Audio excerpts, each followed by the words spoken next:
我知道还欠大家1000人订阅今年的第3支影片，但是经过上周的无限 beat 对帮公演之后，时不时的就想看重播来回味。相信有很多看过公演的玩家，脑海里还残留着一些旋律，不然我们来测试一下，请看着以下的字汇，然后说出第一个浮现出的想法。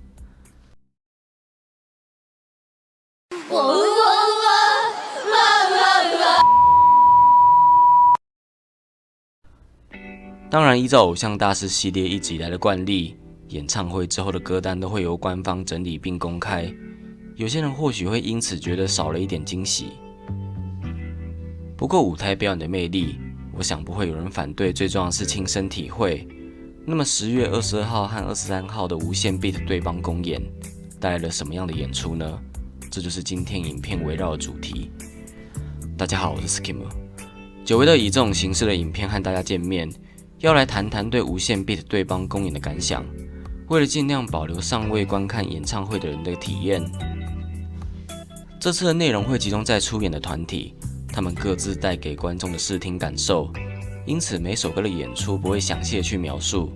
除了旭子的其中一首新歌。我会稍微的解析歌词和旭子现在跟未来的连结性，毕竟作为在演唱会初次公开的曲目，特别腾出一些时间来谈也不过分吧。好了，开场白也做足了，那就让我们进入正题吧。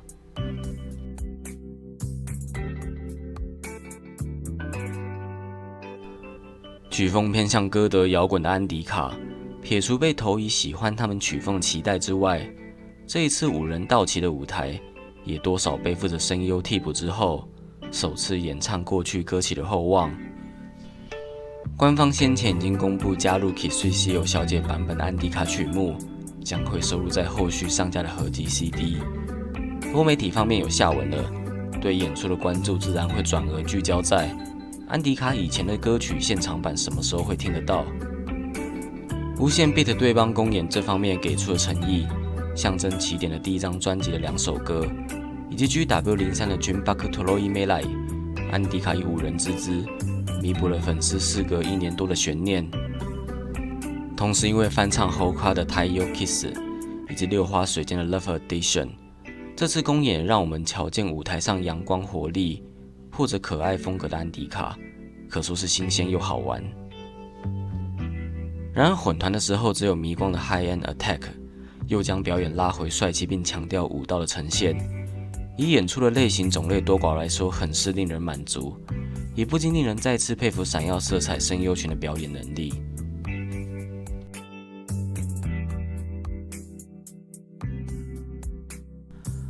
讲到强调舞台动作的帅气演出，在无限 beat 对帮公演的2天，分别担任开场和压轴的 Story Light， 想必是很多喜欢舞台表演的观众期待已久的团体。3人也确实不负众望，用去年强档的 Another Rampage 和 Tiny Shooting Star， 以及每次表演都会引起狂欢的 One Day in Dream Chancer， 征服了在场所有人的注意力。值得一提的是 Tiny Shooting Star 表演的时候，3人的画面各自有第一人称视角去来回轮转，可说是继刹那对帮公演 Noctu 的自拍视角之后，令人再次惊艳的运镜。粉丝服务更是给好给满，喜欢迷光的粉丝千万不能错过。此外，混团和翻唱的时候，东欧子沿用了东欧的人设，与真乃和雾子组成的被戏称目光卡池小队的组合，演唱了 La Bubona Petito。阿萨伊和艾伊也依照了舞台上下的形象，分别表演了设定上会令人会心一笑的曲目。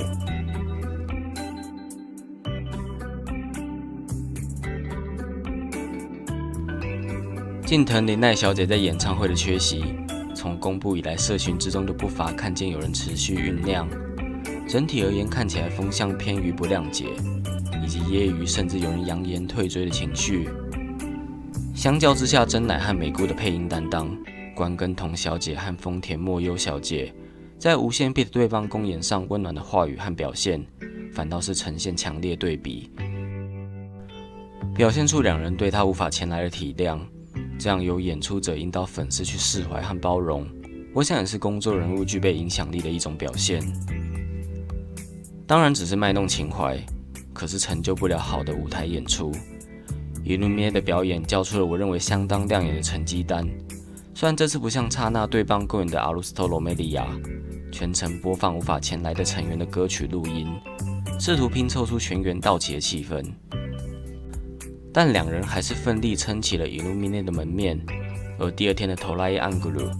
选择播放近藤绫奈小姐的录音，让歌曲在意义上成为完整的三角形。纵使我并非主推 Illuminae， 但是官方选择这样的呈现方式，仍不免感到窝心。至于在混团和翻唱的部分，平常受限于本来的曲风，两人有一种全力享受别团歌曲的干劲在。你好奇 Illuminae 演唱安迪卡的 Genwa Sinuedo 会是什么样子吗？如果是的话，真的该买票来一探究竟了。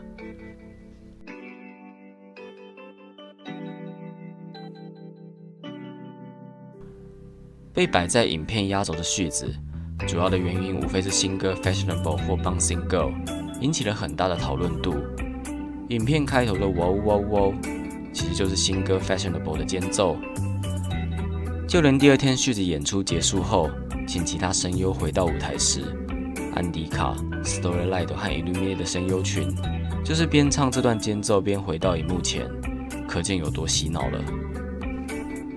只不过在正式来谈新歌曲之前，还是想提一下序子的两位声优紫月幸珠彩小姐和山根启小姐，他们在舞台上的演出强度，甚至有些粉丝给予的评价，是真的会让人觉得这不是声优演出的演唱会的等级。尤其是在 Force Life 的失误之后，紫月幸珠彩小姐这次可谓一扫之疑，拿出难以挑剔的舞台表演。当然，这不代表山根启小姐落于人后，团内的歌曲不用说，混团和翻唱的部分同样也是令人安心，感受得到自信的无懈可击。而说到自信这种特质，不论是 Fashionable 和 Bouncing Girl， 表演风格不仅展现了自信，更感觉出 Nishika 跟美琴拿出了自在而奔放的表演。以往 Oh My God 以及 Fly and Fly 的演唱，的确传达了力量和信念，却跟解放自我的概念绝缘。这也有意无意地跟序子目前为止的故事产生共鸣。有鉴于此，我想大胆提出一个假设，会不会新歌 Fashionable 的歌词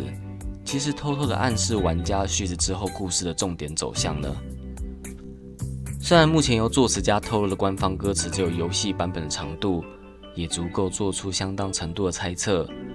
歌词开头提到重合在一起的小手，从暗淡的光芒中看见什么，还有鲜艳到无法直视的奇迹降临。以活动剧情摩洛拉鲁戴亚洛斯的剧情来说，正好是两人首次面对面处理彼此关系上的断层，并意识到必须不放弃沟通的重要性。平心而论，序子目前为止的相处才刚达到脱离险境的状态，他们的未来仿佛曙光乍现的暗淡光芒。至于会不会遇见称得上鲜艳的奇迹，那还得看之后的发展了。后续直到第一次副歌结束的歌词，采用了大量关于更强烈的要求自己变好，我能够树立起标杆的字句，同时方向集中在我配得上，我应得的，这样还不够。这些歌词搭配Nishika唱出她要穿上名为自信的洋装，这件洋装还必须到令人炫目的程度。如果这真的是在暗示以后的故事走向，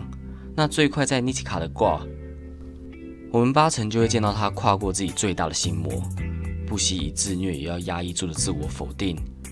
卢卡的袭击会成为关键吗？亦或是有其他深刻的个人经历呢？越说越是期待Nishika的挂会是什么样子。另外，从美琴的角度而言，磨练超过10年所获得的身怀绝技，能不能如歌词所言，让自己站稳脚步，获得不被别人取代的地位，进一步真正成为受人追寻的存在，势必也是他迫切想戴上的皇冠。究竟 Fashionable 是不是在预言序子的未来呢？希望官方赶快揭晓答案。以上就是这次无限对邦公演的感想。演唱会2天的回放会开放到下礼拜10月31号晚上11点59分，有兴趣的人不妨可以亲自鉴赏一下。官方也会在明天中午12点举办声优以声音的形式陪观众一起在线上的 Day 2鉴赏会，只要持有 Day 2的线上票，就可以直接入场观看。我是 Skimmer，感谢你看到最后，我们下支影片见。